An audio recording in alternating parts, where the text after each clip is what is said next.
À la fin du mois, tu as le casque VR d'Apple qui sort. The era of spatial computing is here.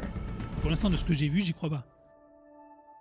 On est sur une phase d'amorçage où c'est de démontrer l'intérêt. Google, là, vient de licencier des gens qui travaillaient sur l'hardware de réalité augmentée. Donc, j'ai pas vu de killer app qui me dit putain, ça va marcher et qu'il faut que je l'achète, il faut que tout le monde l'achète. Donc, il n'y a pas cette killer app. Moi, j'y crois pas.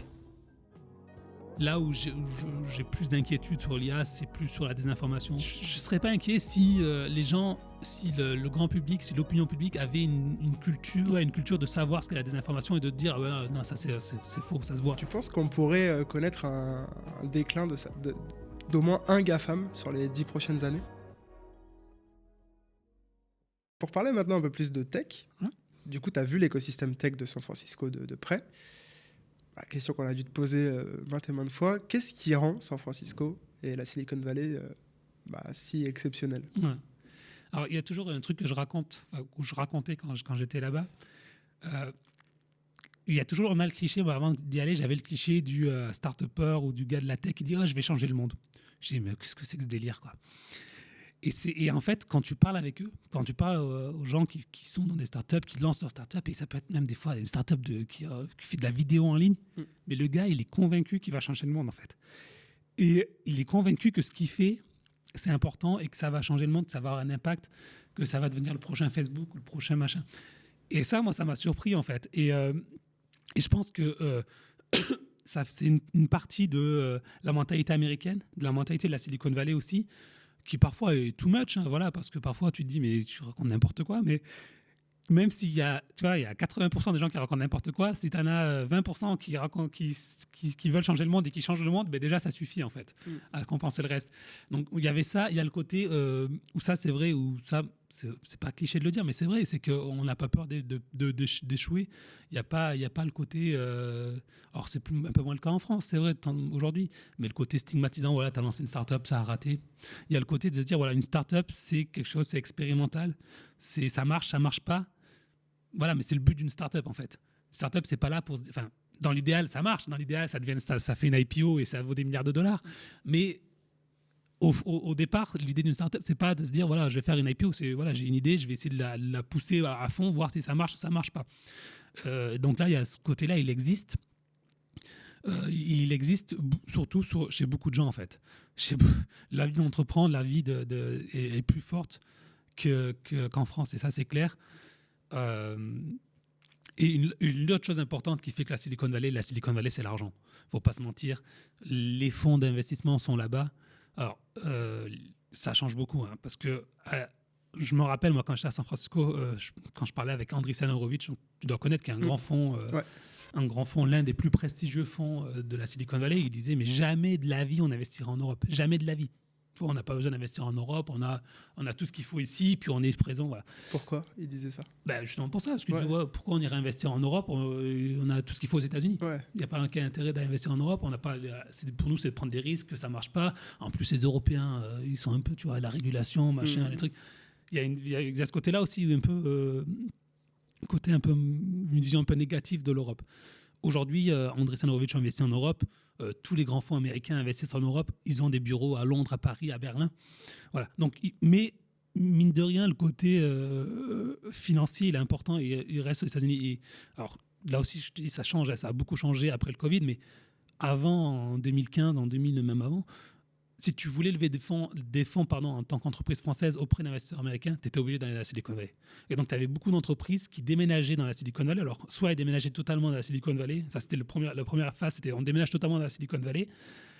Et puis, elles ont changé parce que dans la Silicon Valley, ça coûte très cher. Ça coûte très cher en loyer, ça coûte très cher les salaires sont très élevés. Donc, la deuxième phase, c'était de dire on va juste déménager une équipe commerciale aux États-Unis parce que, il y a les clients. Quand on fait du SaaS, il ne faut pas se leurrer, les clients, ils sont aux États-Unis, ils ne sont pas en France. Et on est aux proximités de l'écosystème, on peut parler à des investisseurs et c'est comme ça qu'on a de l'argent. Aujourd'hui, ça n'existe plus. Aujourd'hui, il y a dans les fonds, ils sont présents partout en France. Enfin, partout en France, ils sont présents en France, partout en Europe plutôt. Donc, il n'y a pas ce côté-là. Mais ce qui fait que la Silicon Valley a explosé comme ça, c'est l'argent en fait aussi. Et aujourd'hui, juste pour finir, on dit souvent, oui, l'écart se réduit. C'est vrai que l'écart se réduit entre la Silicon Valley et puis d'autres villes aux États-Unis comme Austin par exemple, Seattle, Miami. Ça se réduit avec les écosystèmes européens, mais l'écart, il existe toujours en fait. Il existe toujours et il est quand même important encore. Par rapport à ça, justement, tu penses qu'on va connaître un déclin de la Silicon Valley ou alors ça restera toujours... Moi, j'y crois pas. Je suis arrivé en 2012. J'ai très vite entendu que oui, la Silicon Valley, c'est le déclin de la Silicon Valley. J'ai très vite entendu c'est le déclin de la San Francisco. San Francisco, ça on aime bien, les gens aiment bien dire aux États-Unis que c'est la ville qui décline parce que c'est la ville libérale au sens américain et qu'on n'aime pas les villes libérales dans certains trucs. Donc, mais en fait, je pense pas que ça décline. En fait, c'est moins important.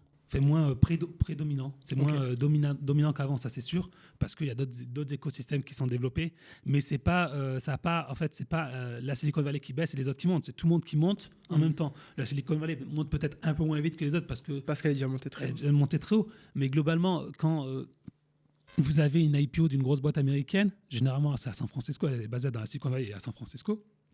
Et ces gens quand il y a une IPO, les employés vont créer leur start-up, ils vont les créer à San Francisco. Et c'est intéressant parce que pendant le Covid, il y a eu pas mal de start-up qui sont parties de San Francisco. Parce que ça coûtait cher, parce qu'on se disait pourquoi payer des loyers, les gens ne veulent pas habiter à San Francisco. Voilà. Beaucoup, notamment, sont allés à Miami. Miami, c'était la grosse hype il y a 1 an ou 2. Et aujourd'hui, elles reviennent à San Francisco. Il y a beaucoup de startups qui reviennent à San Francisco, notamment les startups d'IA. Parce que si tu fais de l'IA, alors, il y a le remote work, mais beaucoup d'entreprises reviennent sur ça. Mais si tu fais de l'IA, si tu veux un pool de talents, un pool d'ingénieurs, d'experts en IA, eh bien, il est à San Francisco, il n'est pas à Miami, il n'est pas ailleurs, quoi. Il n'est même pas à New York, en fait. Donc, c'est pour ça beaucoup qui reviennent à San Francisco, parce qu'il faut être là, il faut embaucher des gens qui sont sur place, en fait. Tu parles de remote, justement, tu sens qu'il y a que la tendance elle s'inverse un petit peu aux États-Unis? Très clairement, oui. Ouais. Mais très clairement, après, le problème, c'est, alors tu vois, dans les grosses boîtes, toutes les grosses boîtes avaient une politique de télétravail. Donc après le Covid, généralement, c'était on va aller au bureau 1 jour par semaine. Et il y a même certaines boîtes où tu n'allais plus du tout au bureau, quoi. Et donc là, maintenant, ils ont tous une politique de return to office, où on essaye de les faire revenir, quoi. C'est difficile. Alors parfois, on le fait avec la force. On a vu Twitter, Elon Musk l'a fait avec... non, c'est soit vous revenez, soit vous êtes viré. Salesforce l'a fait aussi, par exemple. Google essaie de le faire, Amazon, tout le monde essaie de le faire, en fait. C'est difficile parce qu'il y a des habitudes qui sont prises, parce qu'il y a des gens qui ont été embauchés en disant, voilà, tu vas pouvoir venir travailler 1 jour par semaine au boulot, au bureau, et qui veulent pas revenir et qui peuvent partir et aller ailleurs. Donc, mais il y a une vraie tendance. Et en fait, ce que dit souvent Google, et Google, quand ils avaient leur Googleplex à Mountain View, je ne sais pas si tu connais, mais j'imagine que tu as vu les films Les Stagiaires sur les stagiaires, ça s'appelle. Je sais pas comment ça s'appelle. Mais tu y vas, en fait, tout est ouvert, il y a plein de gens. Et ce que dit toujours Google, c'est pourquoi ils font ça, pourquoi ils ont ces espaces ouverts où tout le monde se mélange. C'est que, justement, après, je ne sais pas si c'est vrai, mais c'est ce qu'ils disent en tout cas, qu'il y a plein d'innovations qui sont nées comme ça, que quelqu'un d'une équipe a parlé avec quelqu'un d'une autre équipe. Ils ne sont pas dans le même bureau, mais ils se sont retrouvés autour d'une table à café, autour de la machine à café, machin. Et ça a créé des nouvelles idées. Ah oui, pourquoi tu ne fais pas ça pour résoudre ton problème? Et donc ça... Alors, je pense qu'il y a beaucoup de bullshit un peu sur ça, mais ça existe aussi, et c'est pour ça qu'ils essaient de faire revenir les gens au travail. Ouais, ok. Ouais, ça serait la principale raison à donner. Ça, et aussi, alors je ne sais pas aussi à voir, mais le côté que quand tu es en télétravail, tu es moins productif, tu es moins contrôlé, en fait. Et vous savez, ces boîtes, aujourd'hui, elles sont lancées dans un programme un peu de rationalisation des coûts et de licenciement. Donc ça peut jouer aussi le fait de reprendre, d'avoir au moins la sensation de reprendre un peu le contrôle sur les équipes, de savoir qui fait quoi et d'avoir un peu plus de contrôle. Tu sens que les grosses boîtes tech aux US, elles cherchent à avoir un contrôle sur leurs salariés ou pas? Après, quand tu travailles dans une boîte comme ça, tu es assez libre. Tu as la possibilité de faire des projets annexes, des choses comme ça. Mais globalement, tout ce que fait une boîte tech, tous les avantages, par exemple, qu'ils donnent à leurs employés, c'est pour qu'ils travaillent plus, en fait. Donc, il n'y a pas de contrôle en disant on va être derrière toi tout le temps. Mais il y a un contrôle parce que déjà, il y a des licenciements rapides. Il y a des souvent, dans ces boîtes, il y a chaque année, il y a chaque employé est noté et les moins performants, généralement, sont virés. Enfin, Amazon, par exemple, le fait régulièrement. Microsoft l'a fait pendant des années. Ça a été un gros problème pour Microsoft parce que ça crée un souci de compétition interne. Mais en disant, voilà, chaque année, alors les chiffres, c'est 5-10% des employés qui sont peut-être pas 10%, mais dans chaque équipe, on va licencier les moins performants. Et c'est cette culture de la performance, des choses comme ça.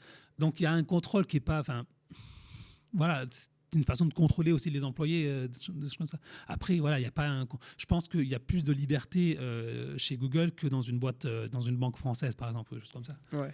Mais la liberté, elle a un prix, c'est que il faut aussi que tu montres ce que tu fais, que tu montres que tu apportes quelque chose. Ce podcast est sponsorisé par Crisp. Il y a un défi que la majorité des entreprises rencontrent, c'est le fait d'être submergé par les messages et d'avoir du mal à y répondre rapidement. Et Crisp, c'est la solution à ce problème. En centralisant tous vos canaux de communication au sein d'une même plateforme, en automatisant des réponses avec des chatbots et en créant une base de connaissances pour rendre vos clients autonomes, Crisp vous assure que chaque personne se sente entendue et aidée en un rien de temps. Et si vous souhaitez savoir ce qui rend Crisp vraiment spécial, voici quelques arguments. Des tarifs super attractifs avec une offre gratuite pour ceux qui se lancent, une adaptabilité à tous les secteurs d'activité, et pour couronner le tout, c'est du Made in France. Alors si vous souhaitez transformer votre relation client et offrir une expérience hors norme, cliquez sur le lien dans la description et démarrez votre aventure avec Crisp. Ce que je te propose maintenant, c'est de faire des petites prédictions sur à court terme et à moyen long terme sur la tech.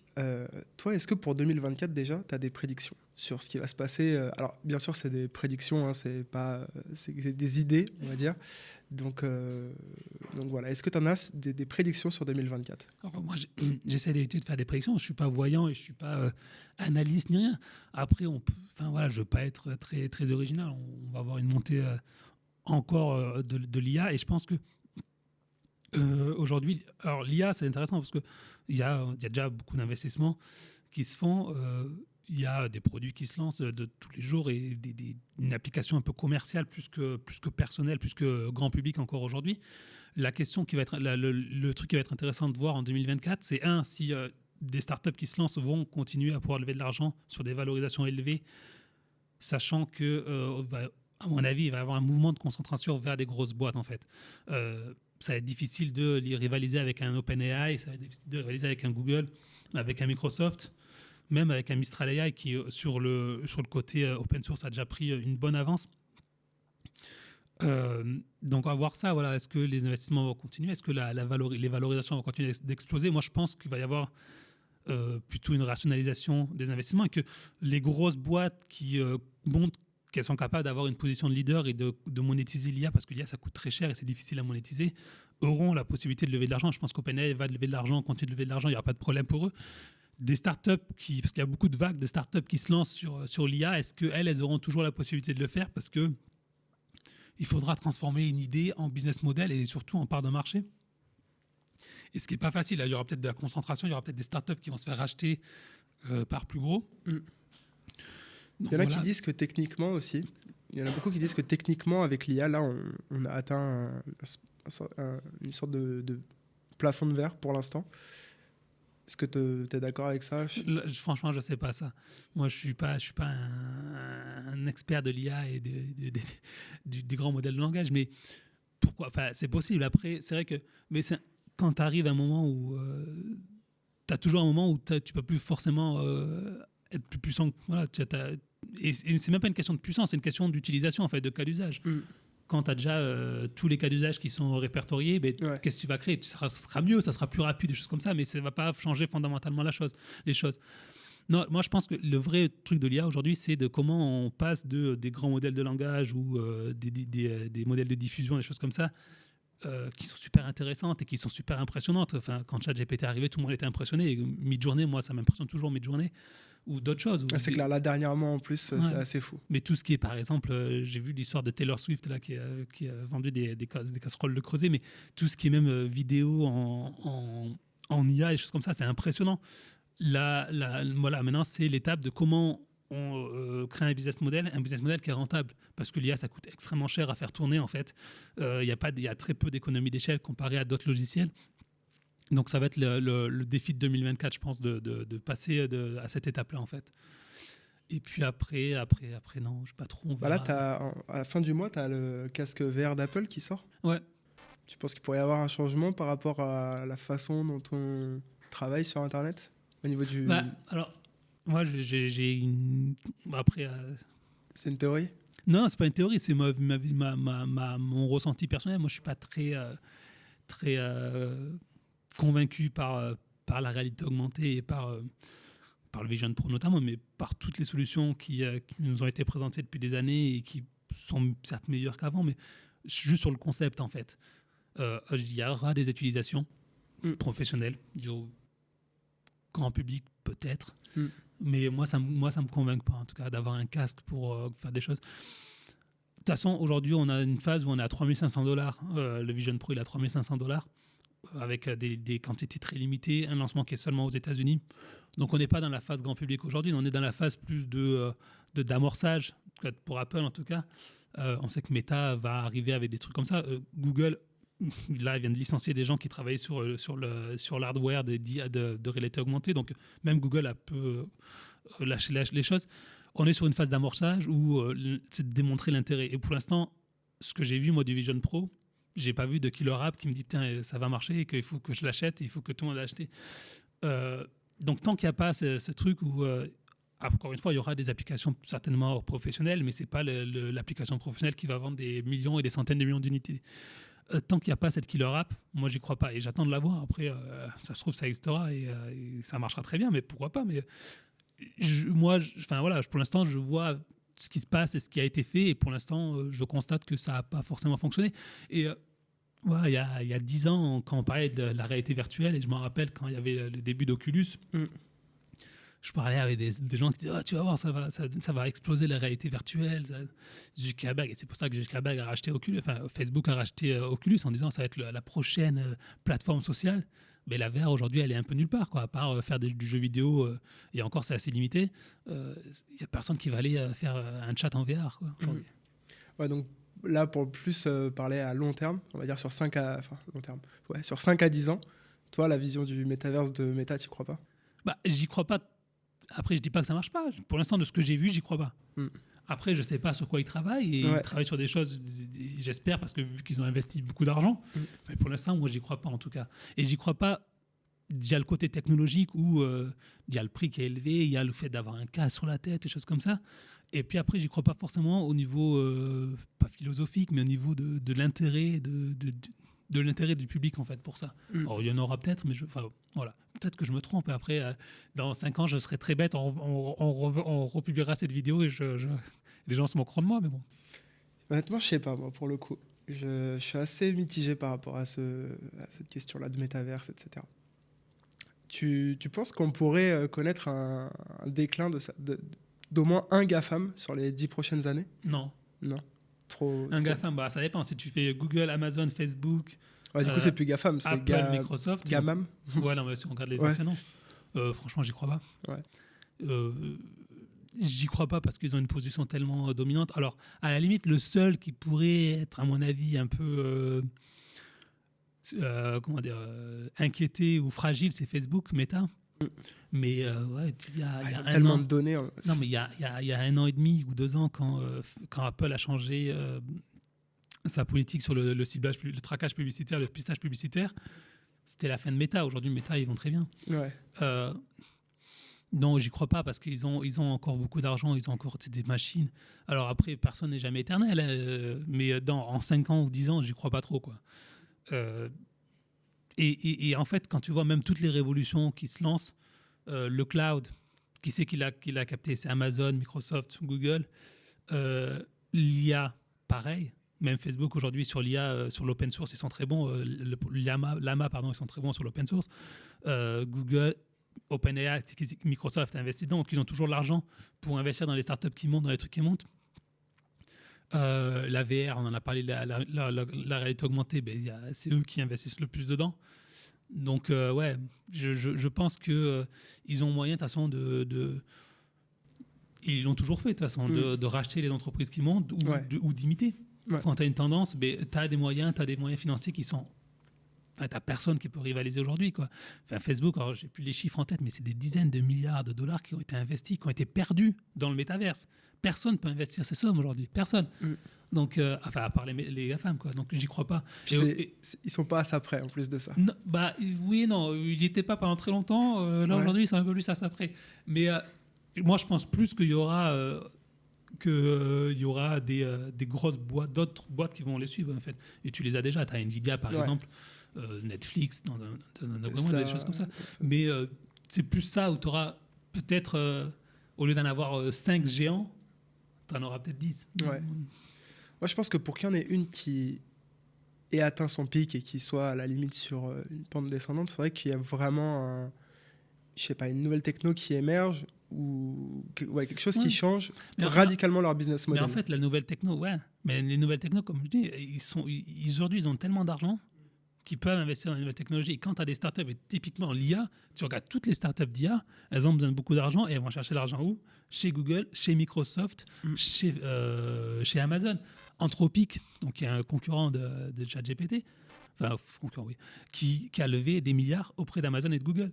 Parce que c'est là où l'argent, en plus, ils ont le cloud. Donc, en plus, aujourd'hui, si tu veux développer des nouvelles applications, il faut passer par le cloud. Et ça coûte cher, donc tu vas les voir. Enfin, pourquoi pas ? Après, je sais pas, quand on se rappelle, il y a un peu plus de 10 ans, quand Microsoft a raté le virage du mobile, commençait à baisser, ils ont essayé de racheter Nokia, ça n'a pas marché, des choses comme ça. Ils étaient vraiment sur le déclin. Est-ce que ça peut se reproduire ? Ouais.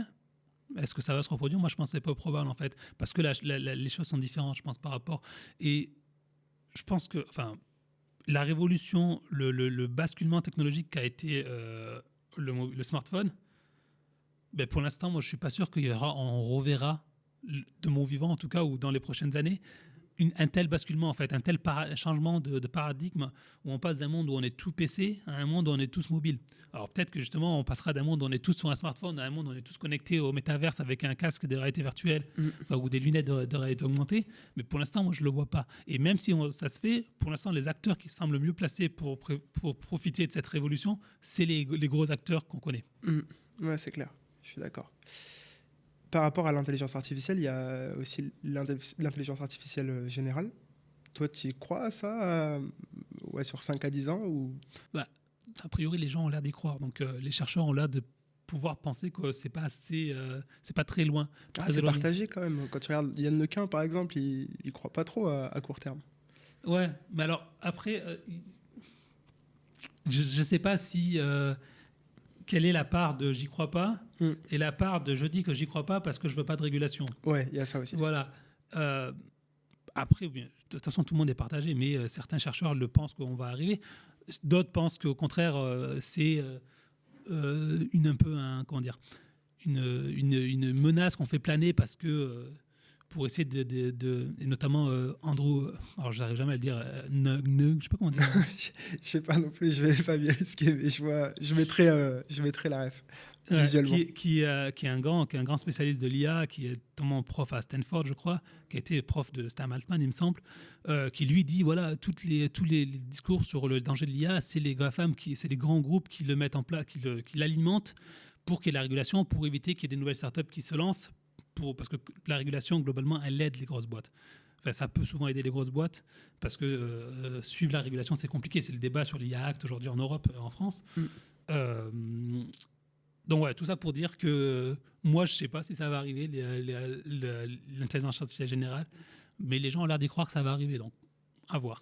Ok. Ça te fait peur, toi, ou pas ? Tu parlais de danger ? Pas forcément.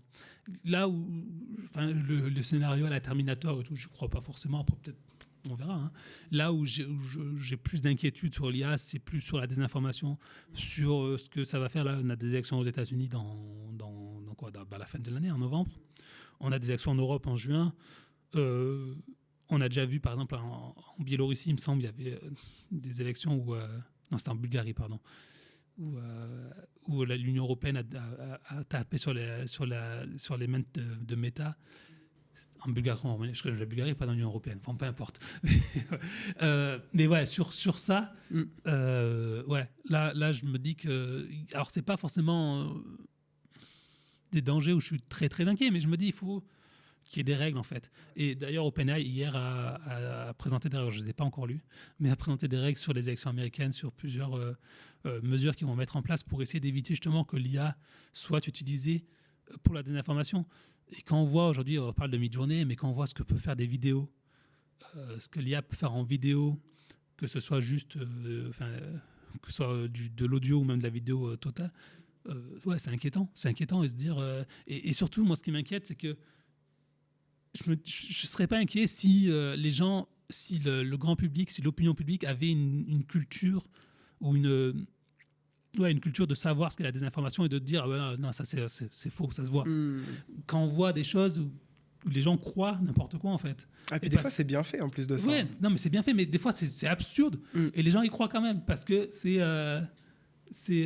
une vidéo et c'est sur Internet, c'est écrit sur Internet, c'est écrit sur Facebook, c'est forcément vrai. Je pense que le piège c'est surtout, enfin le problème c'est surtout qu'ils n'ont pas forcément, et j'en fais partie, l'intention de checker si l'information est vraie ou pas. Bien sûr. Parce qu'il y a tellement d'infos qu'en vrai tu swipes. Mais t'as pas le temps. T'as pas le temps. T'es sur TikTok, tu vois une vidéo passer, ben, tu passes à autre chose, et ben, tu vas pas lire est-ce que c'est vrai ou pas. Ouais.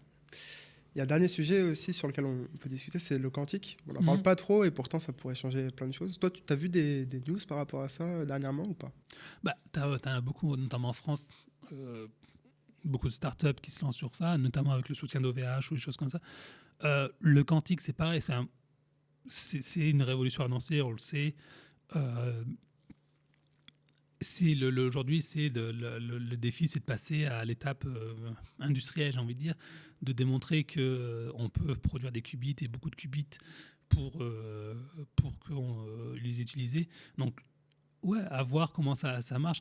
Je sais que beaucoup de boîtes sont à fond sur ça et voient beaucoup... pense que ça va révolutionner les choses. Et même si tu es sceptique sur le quantique, on conseille aux boîtes d'investir sur le sujet parce que c'est pas forcément beaucoup, mais de dire voilà, il faut quand même préparer la révolution annoncée. Donc à voir. Moi, j'y crois. Moi, je crois pas forcément aux choses. Voilà, je demande à voir en fait. Moi, par définition, je suis sceptique. Si tu me prouves que ça marche, je te dis très bien. Mais en attendant, j'attends de voir les résultats en fait. Et je vois les annonces passer, je vois les avancées passer. Voilà, j'attends de voir concrètement. J'attends qu'un ordinateur quantique soit déployé et me montre ce qu'il arrive à faire. Mais si ça arrive à faire, en tout cas, si ça arrive à atteindre les promesses qui sont faites, ça va être très intéressant à suivre. Jérôme, comment est-ce qu'on peut rediriger les personnes qui regardent ou qui écoutent ce podcast vers ton travail? Vous allez sur mon site, donc cafetech.fr. Voilà, café comme un café, tech comme tech.fr. Vous pouvez me retrouver sur LinkedIn, sur Twitter, mais je suis plus actif du tout sur Twitter. Sur Threads maintenant, mais je vais me lancer là. Sur quoi? Threads de Facebook. Okay. Oui. Pardon, Fred. Ouais, moi je suis pas dessus encore. Mais voilà, je pense que je vais peut-être me relancer dessus. Ouais. Mais voilà, sinon cafetech.fr et puis LinkedIn si vous voulez. Jérôme Marin. Voilà. Trop cool. Merci Jérôme. Merci à toi.